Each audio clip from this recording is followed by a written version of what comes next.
Yeah, kid! Welcome everybody back to another episode of the Handsome Homebuyer Podcast. My name is Charles, aka the Handsome Homebuyer, aka Captain Permit, aka El Judío Maravilloso. Yes! AKA no longer the soon-to-be LLS 2020 Man of the Year, because while everybody else is running away from the fire, my team and I are running into the fire to really give value and really help people and really raise money for the Leukemia and Lymphoma Society and children who are battling childhood blood cancer. But we're going to talk about that in a second. Your boy is no longer in the running, but we are going to finish what we started, and we're going to do it on a crazy-ass level. We are going out with a fucking bang! Maddie, do you know who always goes out with a bang? Captain Permit. Captain Permit. That's right, Captain Permit. 516-513-8838. And if you need plans, you need permits, if you need anything permit related, it doesn't matter that coronavirus is going on there. The captain's a fucking superhero. That motherfucker is impervious to corona and everything else that's out there. We are out in the field all day, every day, measuring, price quoting, legalizing, whatever you need. Dormers, extensions, interior alterations, basements, you name it, we do it, and we do it better than everybody else. But most importantly, we pick up the phone. Obviously, I'm the Handsome Homebuyer. If you have a house that smells like cat pee, is dated from the 1960s, has 6 inches of mold on the wall, human waste floating past the basement steps, gas stations, land, motels, self-storage, assisted living, you name it, I want to freaking buy it. I'm a good time. We are ready to rock and roll. Maddie. Yes, we are.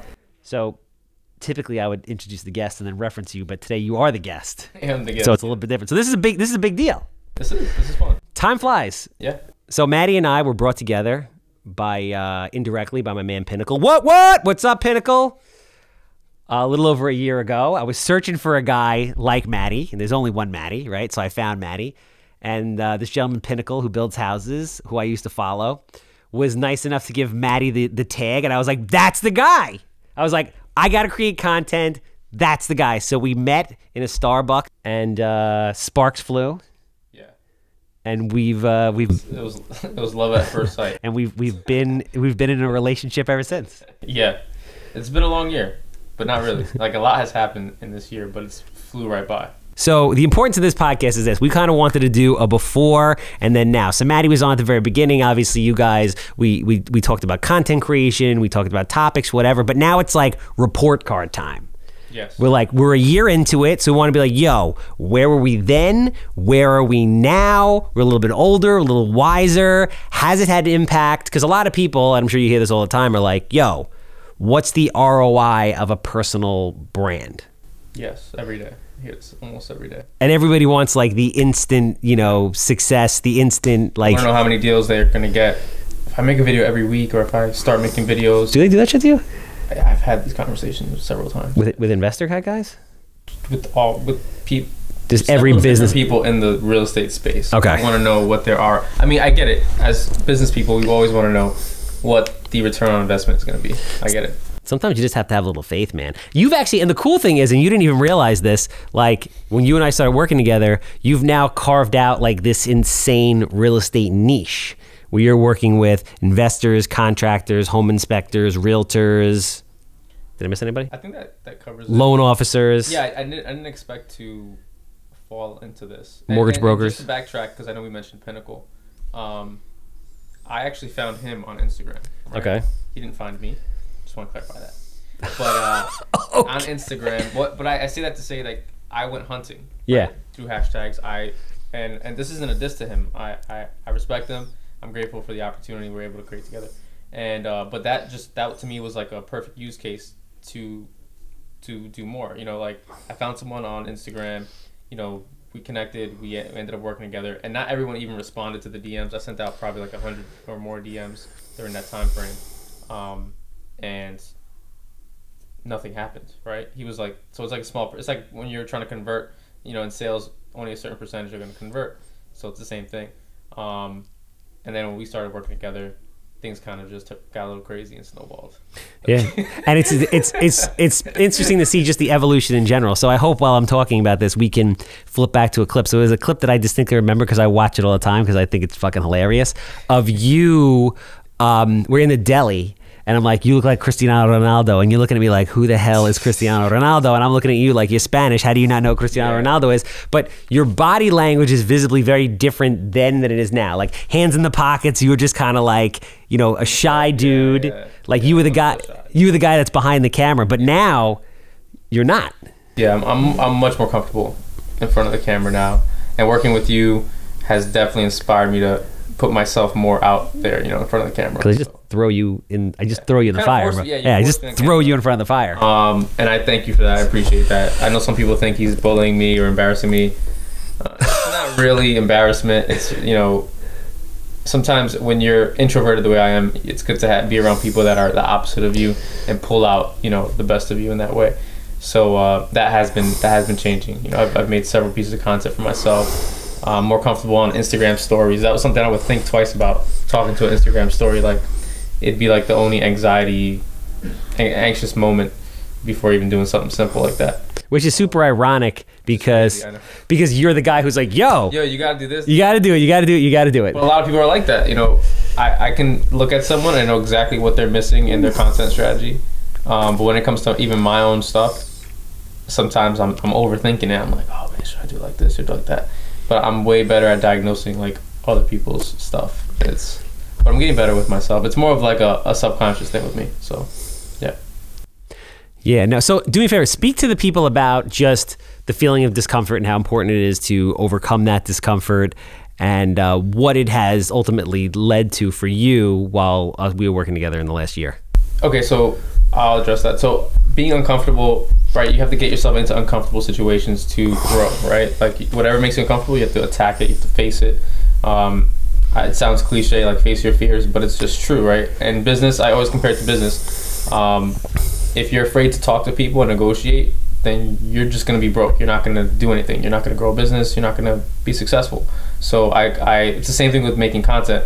If you're scared to talk to people on camera, then you're just gonna limit your growth. You're gonna limit how many people you can impact and how many people you can reach.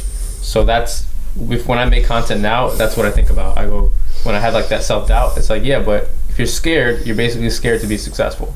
And which is real. Some people are actually, that's a whole other conversation. People that are is true. Scared of being successful because the things that might come along with it, the criticism, all those things. But we have to get over that. We have to push through that and say, you know, fuck it. That's because if you can't say fuck it, then you're basically saying no to yourself. You're basically limiting yourself. See, I would actually almost argue that creating good content is a very selfless act. Yes, as much as it seems selfish because it seems self-centered and in ways it is, right? But I'll let you finish that statement. No, it's true because if you're doing it the right, so this is the thing that I don't think people understand. If you're going to create content, you're going to create it effectively in a way that really like boosts your brand and has a tremendous impact on people. You have to not be thinking about yourself. You have to be thinking about the people out in the world and how you can essentially help them and the value that you're giving them. So when you're creating content, you have to say, you know what will people find interesting? What do I know that I can share with the world that will impact them in a way that makes them maybe take action and do something they wouldn't before, or tweak a process that they currently are struggling with to make their business or their personal life more successful? You have to like really give everything. And if you don't, it's just, you're just fucking, you're just making noise. Yeah. Right? It's just noise. The thing is, people always, by default, you know, we have bullshit meters in our brains. Like, you can tell when someone's just giving you fluff. You can tell when someone's being authentic. You can tell when they're giving you the real deal. So it's important. Obviously, there's details you might not want to disclose to the internet. I mean, that's just common sense, right? But you could literally tell someone your entire process. You can kind of how you do. You tell people, you'll give people the exact formulas you use for your investments and different moves you're making. And yet you're still making money. You're still surviving. How is that? Because it doesn't. I mean, I would argue the opposite. The like conventional thinking doesn't work. So to scale it back and jump around a little bit, conventional thinking doesn't work. You know, Matt and I were part of a team of people that were part of the Man of the Year competition for Leukemia and Lymphoma Society, and with a goal of raising $500,000, but we really thought we could raise $1 million for children with cancer. So obviously, we had an event set up for May 17th at the Tilla Center. It was going to be a crazy banger, 2,250 people. We're going to sell 2,000 tickets, give away 250 tickets to kids.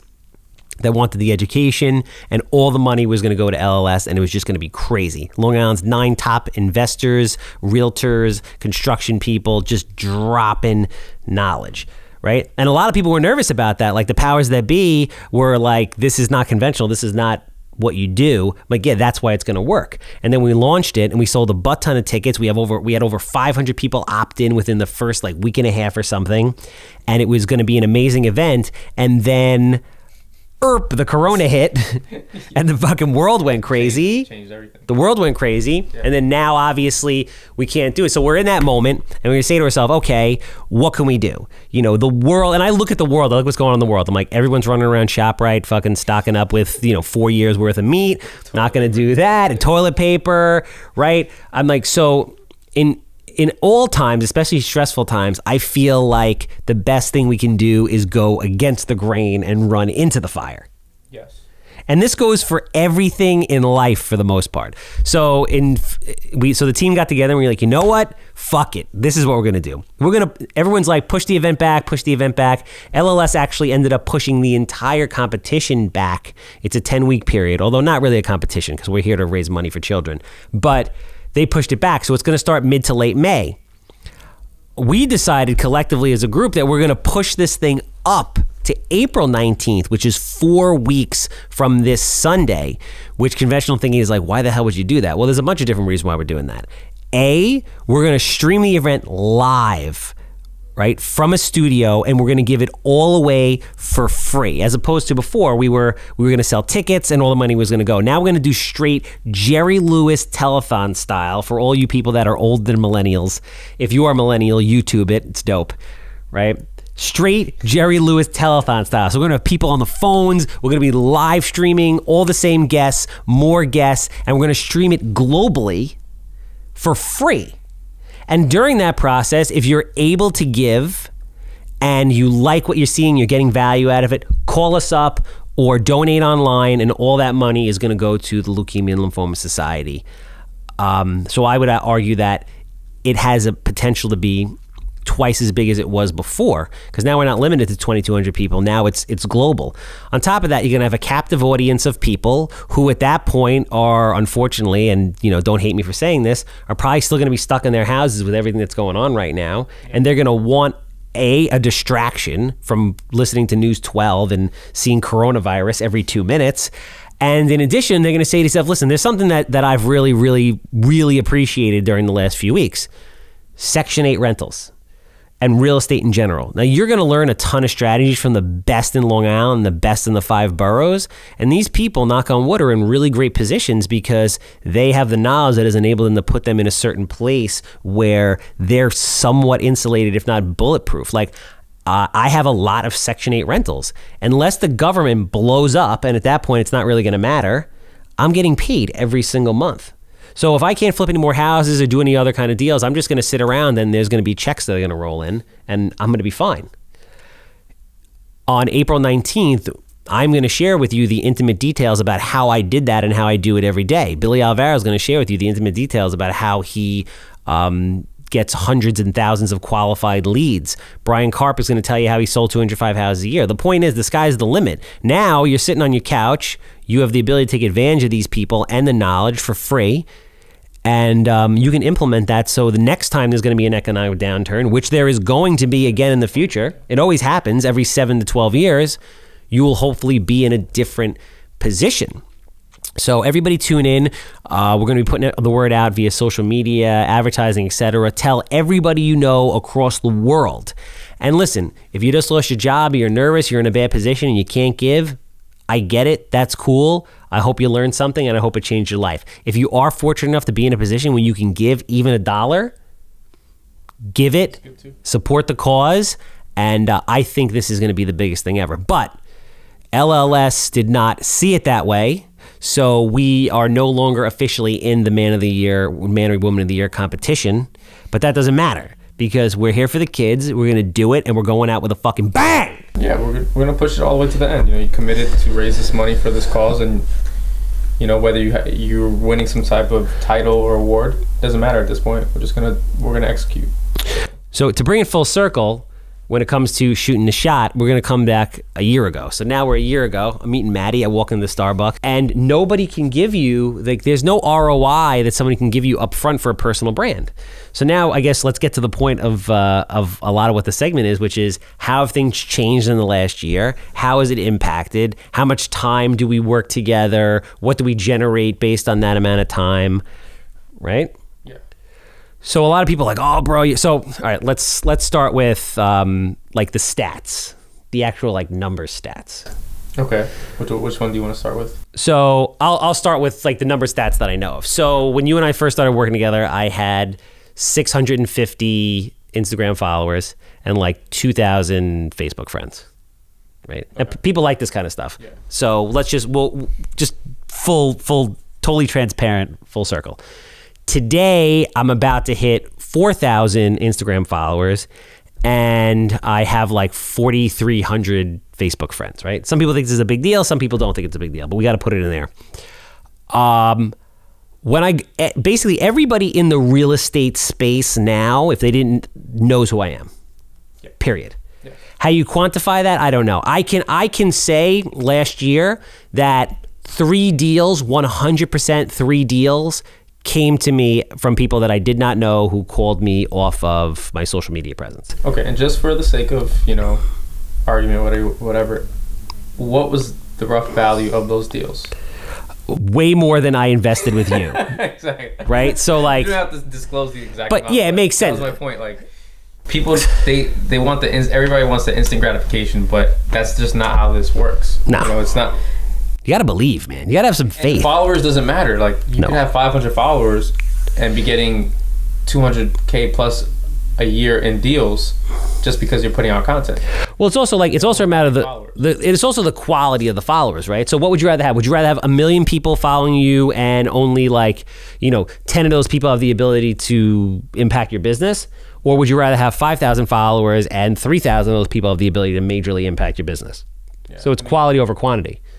Yeah, you see this a lot. A lot of people, people are buying followers. Like, there's a lot of people with fake followers. Oh, shit. But does it equate to money? Oh, shit. It doesn't. Fake followers really don't equate to money. And even low-cost followers, running ads to build up your numbers from third world countries, that doesn't result in deals. So the whole followers thing is dead. It's been dead.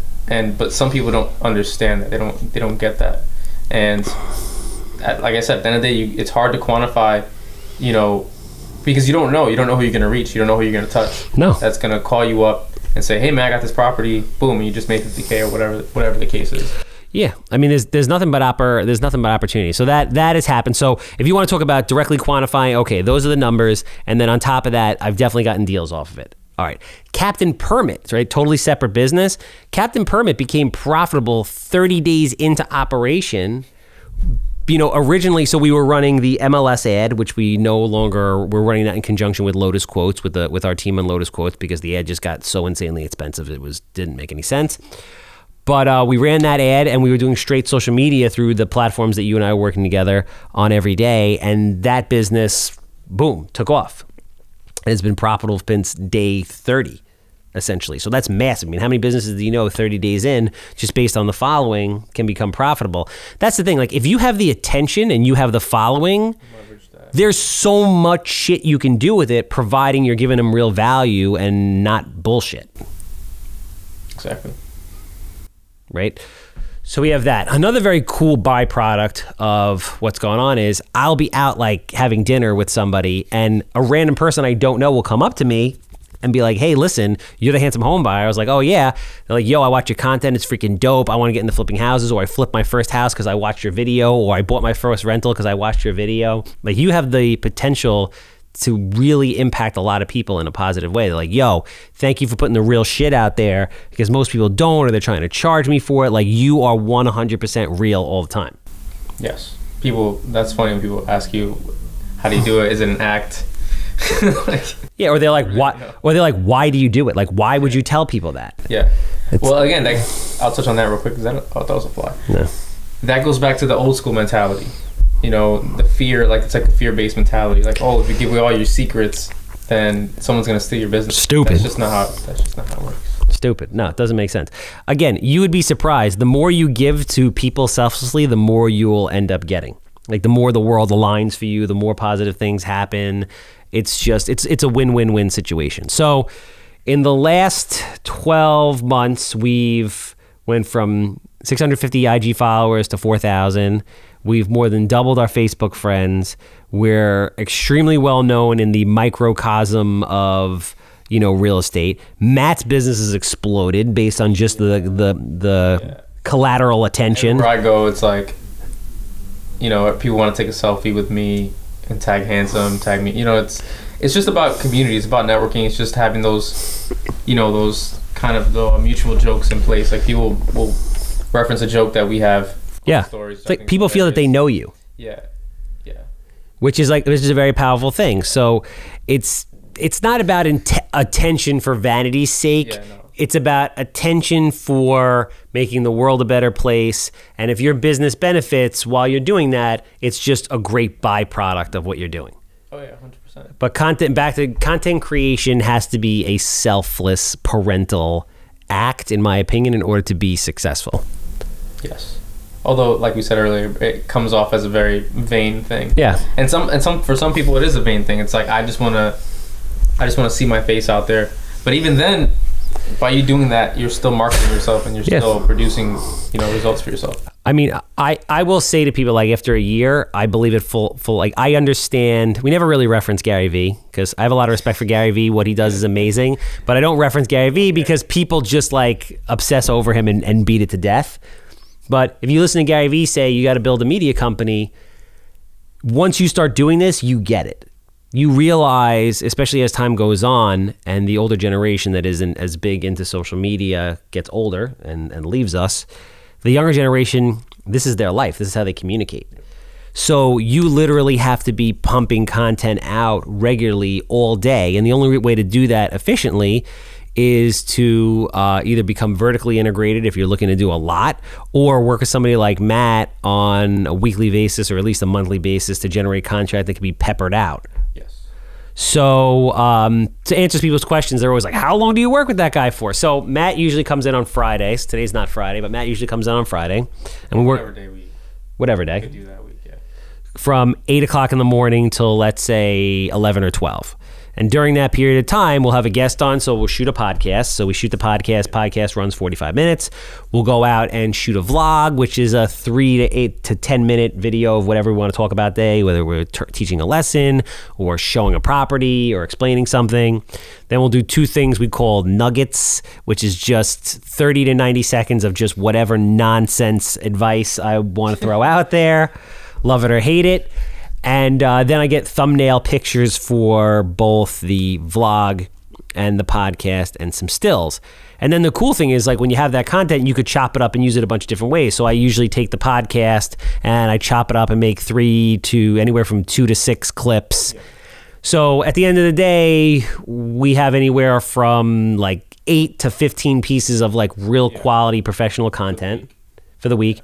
And then I fill it in with the normal stuff that I'm doing. Stories as I'm walking around, you know, just pictures that the guys take that they upload to the software as they're doing projects.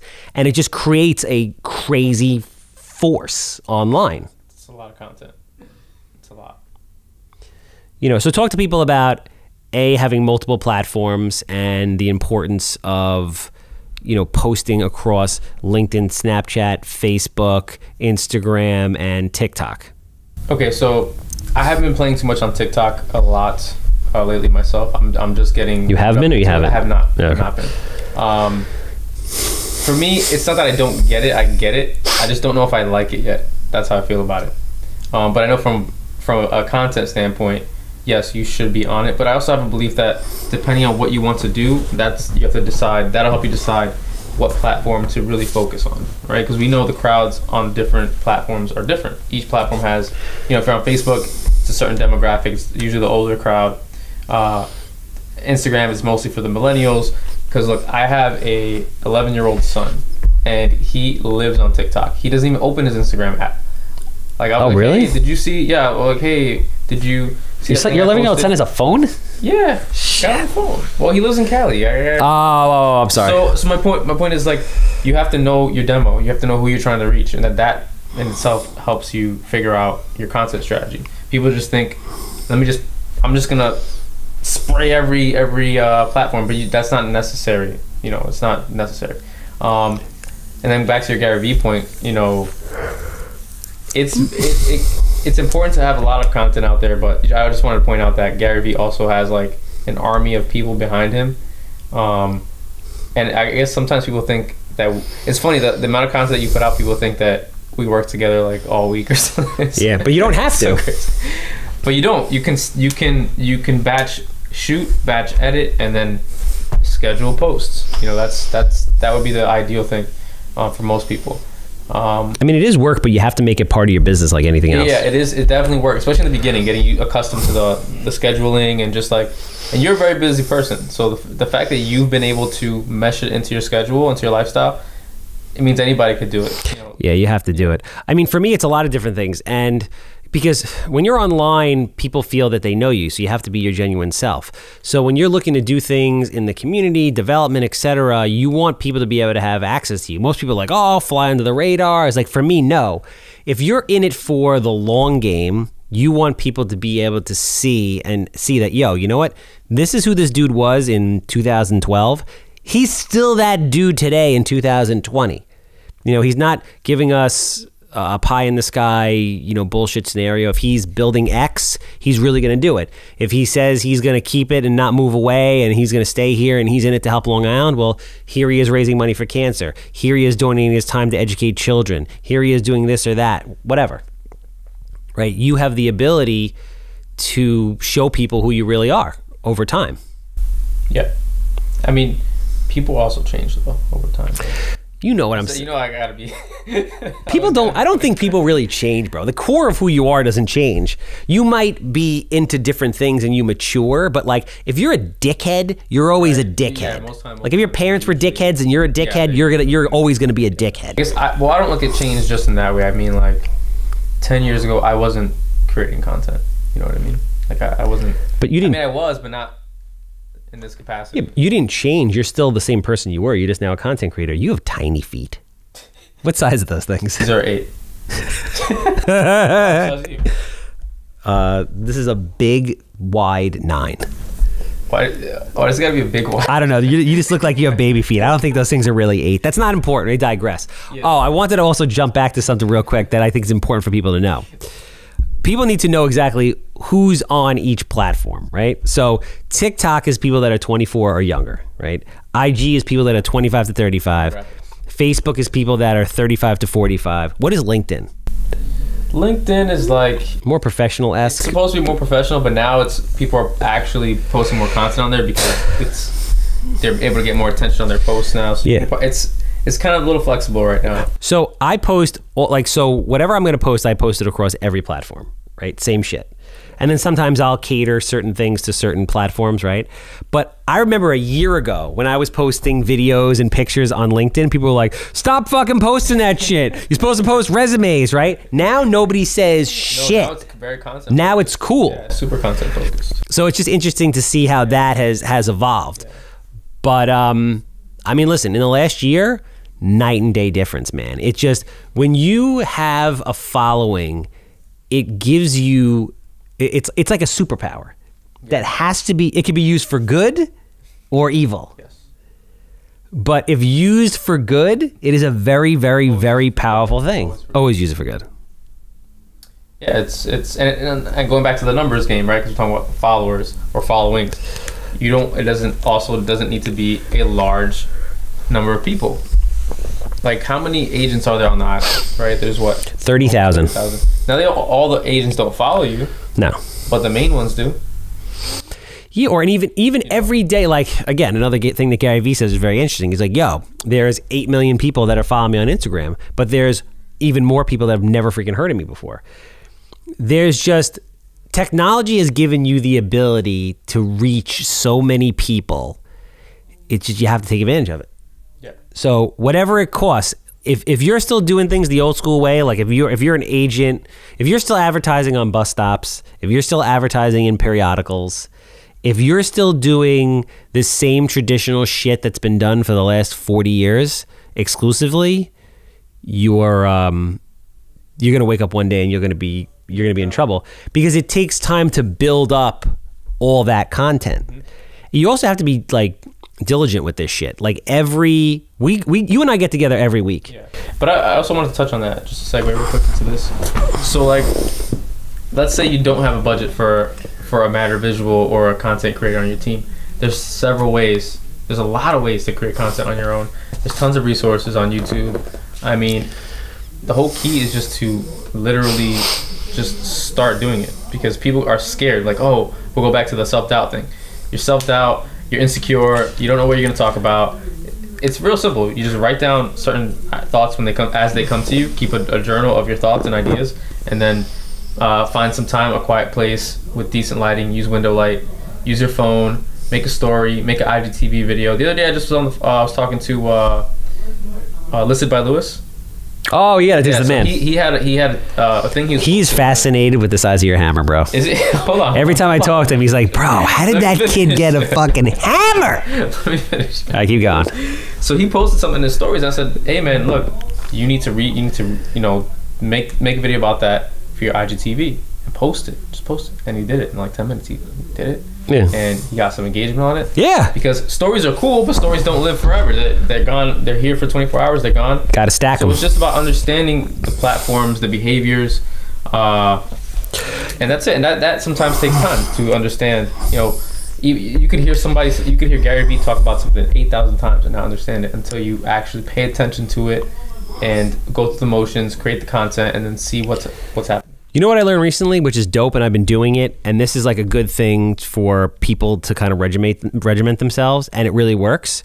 I think I got this from Gary Vee also, which is... How many times? What's that?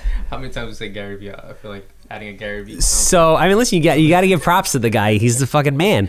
But... So when I wake up in the morning, like 6 o'clock in the morning, I post, which everybody who's waking up from 6 o'clock in the morning till 8 o'clock, 9 o'clock when they go to work, they immediately grab their phone. Yeah. So that's like a high traffic time. Boom. Newspaper now. Yeah, exactly. Yeah. Then at 12 o'clock when people are about to take lunch, I throw up another post, right? People go to lunch, they check their phone. Then when work lets out at 5 o'clock, I throw up another post. Maybe I'll throw another one up at 8 o'clock at night. But this way you kind of like program to, listen, I need to eat, I need to post.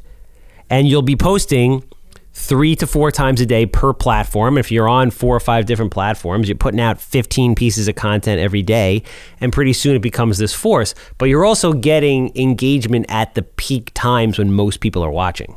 Yes. And again, this is all information you can source on your own Instagram account. If you have a business Instagram page, you have what's called insights. You can see it gives you graphs to see when your audience is most active, and then those are the opportune times to post, obviously. You know what else we have to talk about too, which I feel like I can't believe we didn't talk about it? Yeah, we can talk about it. The podcast. Yeah, podcast is great. So, dude, the podcast has I started doing the podcast a couple years ago in like a roach-filled basement with a free program and like a $199 microphone, and all you heard was my voice. And I would just have guests on or whatever. You came on and we elevated the podcast to another level. So now we have video, which enables us to chop up the clips and do that kind of stuff also. We built a studio that we're sitting in right now that is freaking dapper, right? So it's just the constant evolution and change, and it's all been positive. Like now people hit me up, like again, back in the day, I'm sitting there with a desk with this little bullshit microphone. Nobody wanted to know about the podcast. I'm not shitting on Yeti, but I'm just saying, now we're like, we have Joe Rogan style in here. We got a trunk with this fucking whole, contraption going.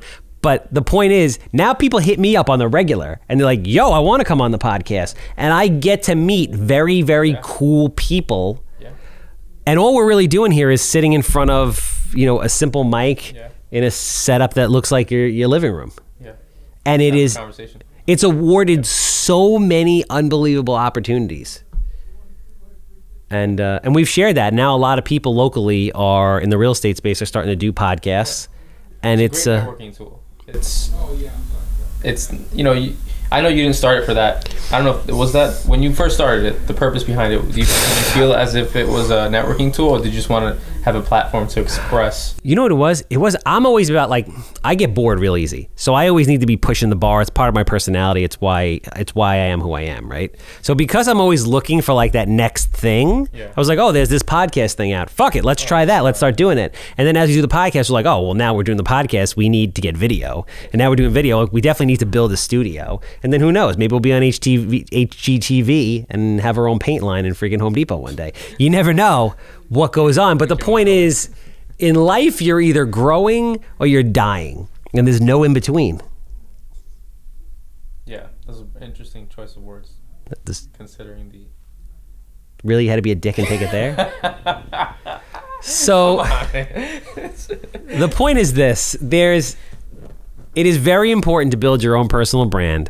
Are you going to be able to put a dollar amount on it tomorrow? No. But you have to have a little bit of faith and you have to believe. And it has to be a comprehensive strategy like anything else that you do. It has to be part of what you do every day. And you want to try and do, you know, the podcast, the blogs, daily posts, stories. You want to try to interact with the people that are on your platform and get them involved and feel like you give a shit about them. When people write you DMs, you should respond to them. Things like that. Simple stuff. Really. Yeah, and all this is like goes back to your core of who you are, which is, why are you doing this? Are you doing it because you want to be super helpful, or are you just doing it for you? If you're doing it for you, it's not going to work. 100%. And just to add to that, you know, I get DMs periodically from, you know, other creators who might be a little earlier in their process than I am. Just like you get a lot of younger investors hitting you up. Yeah, all the time. You know, I love to answer questions. I love. Hey man, how do I do this? Boom. I'll point them to a YouTube link. If I don't have time to explain in the moment, I'll say, hey, check this video out. Because that's how I learned. A lot of stuff I know is self-taught, self-researched. There's not many schools you could actually go to. I mean, there's a lot of online courses now, right? That might consolidate this information. But I've been shooting from a time period before that was even a thing. You know, now that's very prevalent. And I take courses all the time. I'm always educating myself. So I think it just comes down to you know, helping each other out and constantly educating yourself is super key. And if anyone's listening to this and has a question, feel free to reach out and ask one of us. You know, me at Mattr Visual or Handsome underscore Homebuyer. That's right. I think that's a perfect way to end it. What do you want to leave the people with? I want to leave the people with just create, man. Just make something. You know, if you ever feel like, damn, I wish I would have made that video. If that thought has ever crossed your mind, or I wish I would have wrote that article, or I wish I would have created that piece of content, then just get started. What are you waiting for? Especially right now, if you're quarantined for the next 8 weeks, you can't. Let's say you can't work. Let's say you have limited engagements to go to. Use that time and get creative. You know, and it'll level up your business. Once you get the juices flowing, you'll start getting ideas of different. I've already created 2 other business models that I will be implementing as this thing, you know, goes away hopefully soon. I don't know how long. I can't speak on that. But point is, it's a time to create, and I guess stay safe and use the time wisely. I want to leave people with this, and this is very serious. I want you to look at me. A size 8 shoe, 5'5", and slim does not mean that other things on your body are anywhere near small. Yeah. You have to qualify these statements, right? For those that may not be aware. Mattr Visual has a hammer. Nah, man. Don't let the size 8 shoe fool you.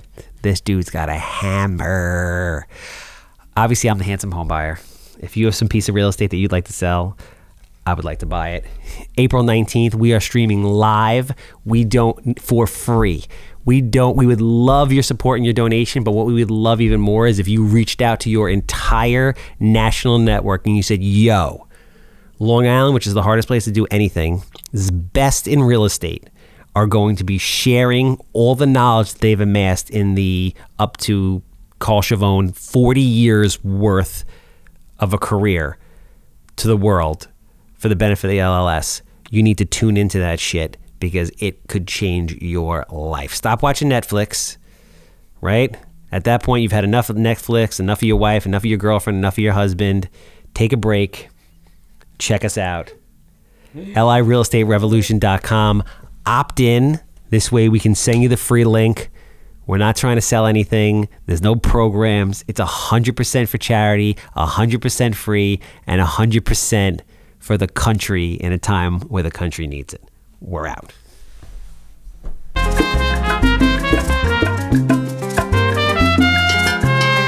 Orgulloso estoy de mi herencia judía. Benjamin Lev, Ben Shlomo, cuando me llaman a